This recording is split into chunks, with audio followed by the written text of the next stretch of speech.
Rolls-Royce is set to announce more than 4,000 job losses this week as the aero engine maker attempts to increase profits by cutting middle management posts.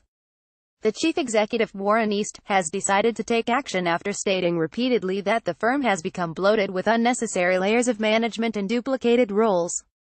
The job cuts are expected to be unveiled on Friday when the firm is scheduled to update Citi analysts, some of whom have penciled in a reduction of up to 10% of Rolls-Royce's 50,000 workforce. However, the job losses are unlikely to affect frontline engineering jobs after the company and unions agreed a deal last year to protect about 7,000 roles at plants in Derby and Hucknall and Annesley in Nottinghamshire, as part of a £150 million investment in UK aerospace facilities. Instead, areas such as finance, human resources and purchasing are expected to undergo job cuts. Rolls-Royce, which makes engines for Boeing and Airbus aircraft, as well as for the Eurofighter Typhoon and propulsion systems for Royal Navy nuclear submarines, declined to confirm the exact number of redundancies planned. A spokesman for the company said, "We are proposing to move to a considerably simplified staff structure, with fewer layers and greater spans of control across the group. We said we had retained restructuring experts to support us with this program. We added that we expected this program to deliver a significant reduction in costs and assist us in improving performance across the group as a whole." East, who was appointed as chief executive from the microchip designer arm almost 3 years ago, inherited the controls of a great British engineering name but also one that had begun to lurch from crisis to crisis.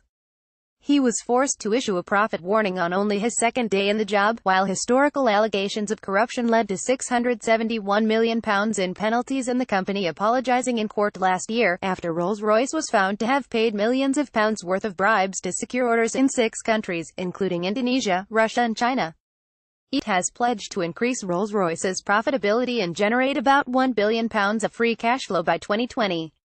Free cash flow is a measure of the cash available to a business after spending on core business infrastructure, and it is thought vital to Rolls-Royce being able to develop new engines in the future. East has cut 5,500 jobs during his reign so far.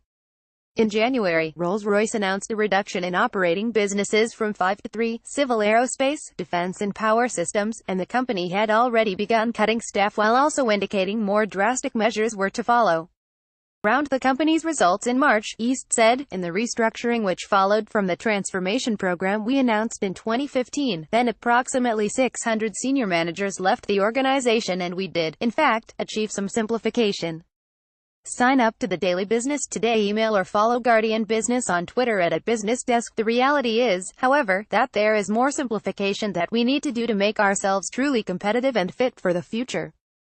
And that's why we're embarking on this further restructuring, seeking out duplications that exist. So, we'll have more to talk about as we get further into it. In a note to clients last month, analysts at the investment bank JP Morgan said, "We would not be surprised if Rolls-Royce announces a headcount reduction of 10%.